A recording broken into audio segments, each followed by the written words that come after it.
I need you to watch this clip because the worst kind of sexism is often difficult to detect because it's not explicit, with like insults or criticisms. They're more unconsciously held prejudices that we're blind to. We're not even aware of just how sexist we're being because the mythology is just so strong and we don't challenge those basic assumptions. And in this regard, I often believe that women are way more sexist than men. I'm not saying they're conscious of this, but in the minds of a lot of women, they truly believe deep down that they are the special gender, that as women, they are the amazing, protected, glorified ones, and men exist to meet their needs. Only female needs and desires matter. Men exist to do the manual labor, to make the lives easier for women, and that's it. Other than that, they just need to shut up and get out of the way. I am a woman, I am special, you are a man. You need to know your place. Don't have emotions, don't have thoughts of your own, goals, ambitions. In fact, if you're a true ally of women, I need you to pretend like you don't have needs, because if my needs as a woman conflict with yours, then that's going to make it really uncomfortable for me. Disrupting a woman's process is unforgivable. As a man, if you've got stuff going on internally, you need to keep that to yourself. You shouldn't impose that on a woman, not while she's going through her own stuff. That's why I need you to watch this clip, because it is so fascinating to see how a woman reacts when a man does not blindly support her in what she's going through. As she engages in her tribalistic, sexist hate speech, he has the audacity to have thoughts and opinions of his own. Unforgivable. Watch this. I need men to stop. I need you to fucking stop. I need you to fucking stop derailing the conversation and making it about your feelings when women say men are garbage. I'm so tired of having this conversation with you. It is not my job to coddle your male fragility. I tried last night, a couple nights ago. I posted something on my close friend's Instagram story saying men are garbage because I had a very terrible sexist experience happen to me that night. And then I had several men respond back and saying, yes, we are, facts, affirming my experience. And then I had one guy, one motherfucker who tried to derail the entire fucking conversation and make it about his fucking feelings. Stop making it about you. This is not about you. I don't know how many times I have to fucking say that. And then he was like, well, you seem pretty pissed. Yeah, I get pissed off when I'm dealing with fucking incompetence, which is half of the world. Stop it. Ugh. Stop making it about you.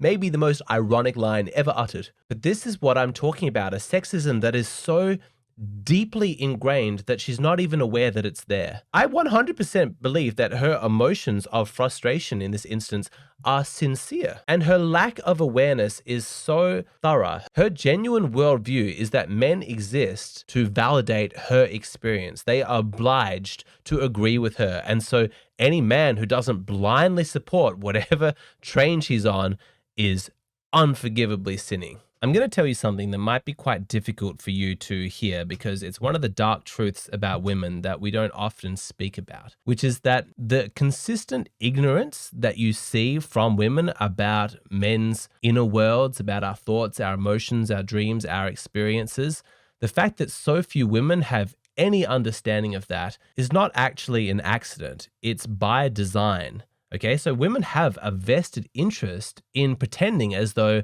men don't really have an internal world. They want to believe that humanity has one gender, men, that has no interests of their own, no unique perspective. That's why when so many men attempt to share their thoughts and their opinions or even their emotions, there's this vicious campaign from women to purposely misunderstand what he's saying, to take all the nuance out of it and accuse him of being a massive sexist. That's not an accident, okay? Do you understand the significance of what I'm saying? This isn't just some mistake that just happened to occur. The shaming tactics, the attacks, the insults, the criticism, they are specifically designed to make men feel belittled, to make them feel ashamed about sharing their emotions. So lots of women don't want men to share their perspectives, to share their thoughts. All of this vicious attacks, it's actually designed to make men shut up so that women can continue to live in their fantasy main character syndrome experience. This is not an accident, it's on purpose. Those sexist stereotypes that women have about men, that serves a very specific psychological agenda. The harsh fact is that men and women have competing needs. Okay? In a sense, all humans are in competition with each other because there's this limited supply of everything that we need. And in a psychological sense, the things that we need like love, attention, affirmation, men and women are competing with each other for that. At least when it comes to low quality men and women. You guys in high quality relationships, you understand that this stuff builds upon each other and creates an abundance. But a lot of humans have not realized that. They have this scarcity mindset and they feel really threatened when somebody else is attempting to take a large piece of the pie. It feels as though they're being stolen from, and so they viciously fight for it. It actually wouldn't surprise me if the origins of this came from most people's childhoods where they had to compete with their brothers and their sisters for the attention of their parents. But it's tragic the way this stuff plays out at a societal level, because you can see like the radical feminists, for example, they viciously attack men's rights activists because they feel psychologically as though any attempt to bring awareness to men's issues and include them as part of the conversation about the ways they've been oppressed or the ways they're a victim is going to take away from their claim to victimhood as a woman. And so they feel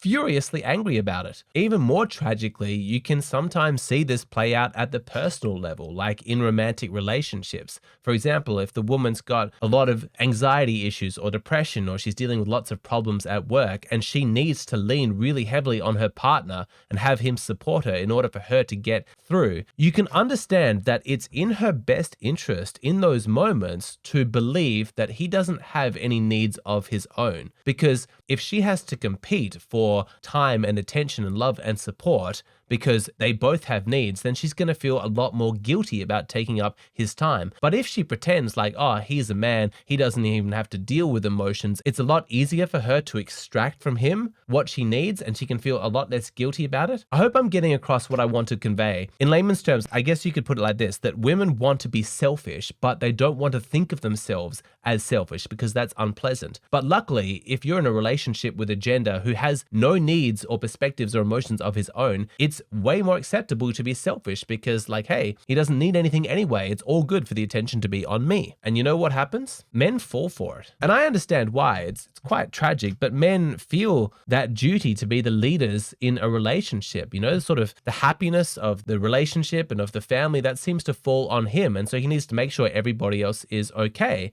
And so part of him thinking that he needs to be a good person, to be a good man, to really fulfill his masculine purpose is to be there for her. But way too many men are overcorrecting. They don't understand that as a man, yes, it is your responsibility to look after the needs of the family, but you are a part of that family. Your needs matter as well. A lot of men have gotten into the habit of being complicit in this dynamic, in being codependent, right? Like they actively pretend as though they don't have emotions, they don't have needs of their own. And so they're constantly sacrificing what's right for them and putting their partner's interests first. It is a terrible idea. It is a total disaster, and it's going to blow up in your face. I'm going to explain why in a moment, but I just first need to really clarify that I'm not shaming men for doing this. I'm not judging you because I understand all you're trying to do is be a good guy, to be a good man, and you're doing what the culture has told you to do. It's a deadly combination of social mores that have kind of confluenced to create this disaster because, at least for us in the West, we grew up with that Judeo-Christian morality which really glorifies like self-sacrifice as one of the highest ideals. And when you couple that with the sort of radical feminism of the last couple of decades, which says like men have been the patriarchy and entitled for so long, now it's time for women to just be equal, that's all they're looking for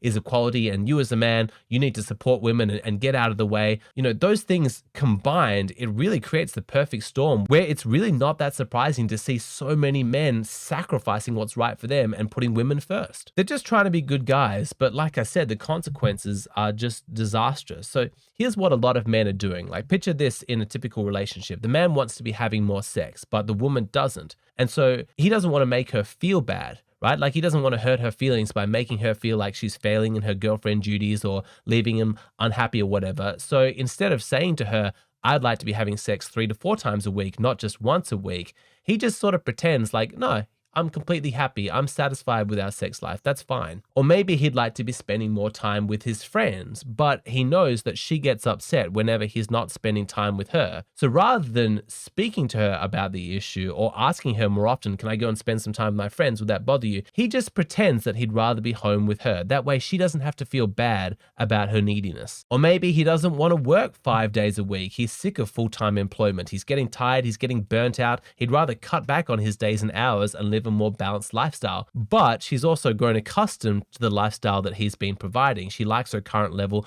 of affluence, and he doesn't want to take that away from her or make her feel guilty about enjoying all these finer things. And so he just sacrifices what's right for him and keeps up the daily slog. But why would he do this? Psychologically, you guys watching this channel, you should be able to diagnose this by now if you've been watching long enough. What's the motivation here? Why would he be pretending like he doesn't have needs, sacrificing his own best interests? What possible benefit could there be for a man in doing that? I hope you understand the psychology of this well enough that you're able to diagnose what's going here and you know what the correct answer is. Why is a man doing this? Well, there is something that he wants to get in return. That's gratitude. It is such a sweet, beautiful experience of masculinity when you do your duty, you fulfill your role the way that you're meant to, and a woman is just melting with appreciation and love. That sweet feminine gratitude. It's just an elixir. That's what so many men are chasing. And he imagines that after doing all of that work, sacrificing his own needs, he's going to get in return her appreciation and gratitude. And he doesn't. It never comes. I'm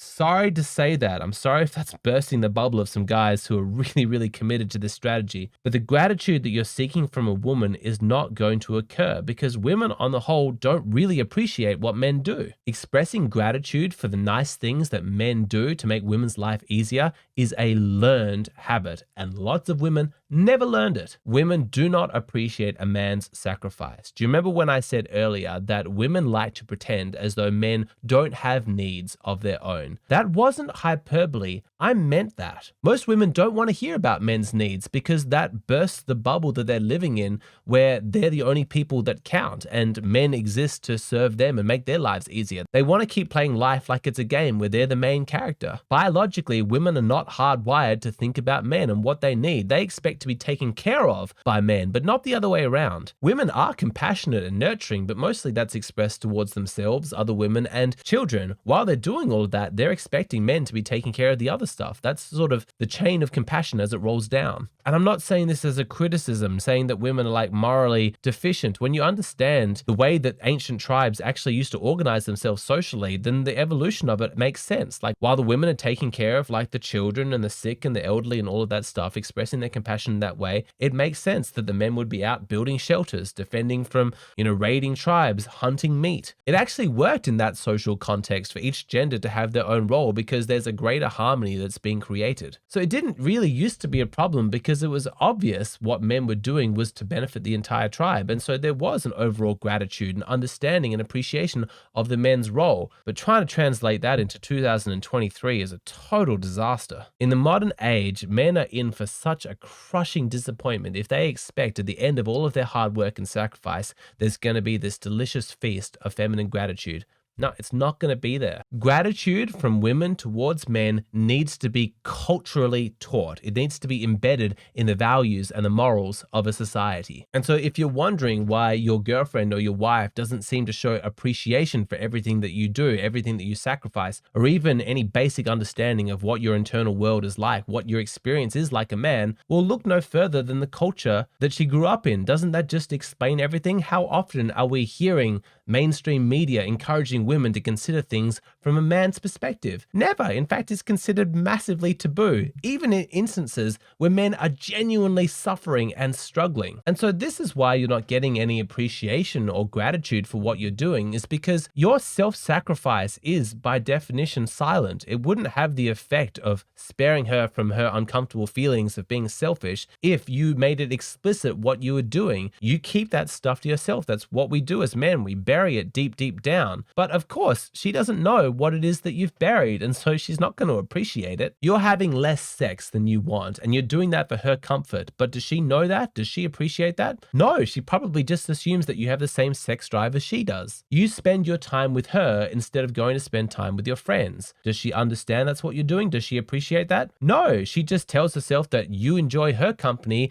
more than you do your friends. You stay at that job that you hate, and you work full time, and and you don't complain about it. Does she appreciate that? No, she probably assumes that you love your job. If you're not complaining, then how else would she know? This self-sacrificing is not going to be rewarded. Women are not aware because they're not thinking about it. I'm sorry if I'm repeating myself, but I need this to get through. I need you to understand this at the core of your being. As a default position, women spend zero time considering your internal world, understanding what it's like for you. And so if you're not making it explicit what it is that you're giving up, how hard you're working, then she won't be aware. She won't think about it. High quality women aren't like that. To be fair, high quality women have learned basic compassion and empathy and will understand that you must have something going on inside your mind. And so they will check in with you. That's wonderful. It's one of the defining characteristics of a high quality woman that she possesses that kind of empathy. But most women spend zero time thinking about what men do and what they sacrifice for their comfort. Just never occurs to them. And so the solution here is that you've got to speak up. If you're unhappy about something, then you've got to say so. I know maybe it feels like a little bit unmasculine to be talking about your needs, to be talking about your emotions, your goals, and your desires, and really be asserting them. You think, oh no, this is messing with my cultural programming. As a man, I'm meant to be making everybody else's life better all the time. Here's what I'd say to that is that you're not more important than your partner, but you are equally important. The idea of women being the special gender and men just existing to serve them is fucking sexist. Why would you perpetuate that with your own self-abnegation? And I'll go even further. This is throwing a bone to women because at a certain level, it's actually unfair to expect her to be a mind reader, right? Like if you're not talking about what's going on for you, then how is she possibly meant to know? You can't judge her for not taking your needs into account or not showing enough appreciation when you're not actually explaining to her everything that you're sacrificing, everything that you're doing, everything that you want. At a certain point, your silence actually becomes a form of martyrdom, and that's not good. As a man, you are responsible for getting your needs met. You're responsible for your own happiness. We can't just be looking at girlfriends like they're surrogate mothers who are meant to be able to know exactly what our needs are, when we need to be fed, slept, burped, all that nonsense. No, you're an adult man now. It's your job to know what you want and then to communicate it, to tell people like, hey, here's what I want to do. Here's what I like. Here's what I enjoy. I expect those needs to be taken into account when we're deciding things. It's you stepping up, taking charge, taking responsibility for your own happiness. That's a manly thing to do. Because trust me, if you don't do it, nobody else is going to. If you waste your life waiting for a woman to come along to know everything that you need and then to fix all your problems for you, you're going to be waiting until your deathbed. No one is coming to rescue you. There's not going to be any white knight that rides up to save you. You're a man. You've got to do it. Otherwise, it won't get done. A friend made an interesting point to me the other day, which is that as much as masculinity is like demonized, or there's a bunch of men online trying to learn how to be masculine, as awful a place as it seems to hold in society, it's at least a frequent topic of conversation, like what is masculinity? But femininity gets talked about way less often. Why is that? When did femininity, even as a concept, become taboo to talk about? Is it part of that feminist agenda to turn women into men? Do we denigrate femininity? Are we only celebrating femininity inside men? What can we do to actually raise femininity to an important place in our society, in our value systems again? This particular topic went off in a lot of different branches. Really, really fascinating video. It's the topic of my latest Patreon piece of content. If you would like access to that, then you've just got to go and sign up to my Patreon. It costs $7 a month and you get access to that video plus like almost 300 other videos at this point. There's a huge catalog of really fantastic stuff there. I think the value for money is just enormous. I'm always adding new content. Did you know that for every video I post here on YouTube, I post an additional bonus video on my Patreon? That means that at the moment, you only have access to half of my content. But perhaps you're looking for something a little bit more personal, like you've got some problems in your dating life or in your relationships and you want my advice on it. In that case, go over to Hey Hero, tell me exactly what's going on for you, and I create a personalized video just for you with all of my advice. And last of all, if you really want to take your knowledge of this stuff to the next level, then there's no better alternative than doing my paid course, 100 Sides of Women. By far the best content I've ever created, the most in-depth. It features 100 questions. It takes 6.5 hours just to watch through all of the videos, and the price is only $50. It'll take you a couple of weeks to get through, but it's thorough. If you pride yourself on one of these people that's like, no, I really need to learn this stuff, I need to understand it, then this is the course that you've been waiting for. There's a free trial so you can test it before you buy, and a video in the description box below that explains how the whole thing works.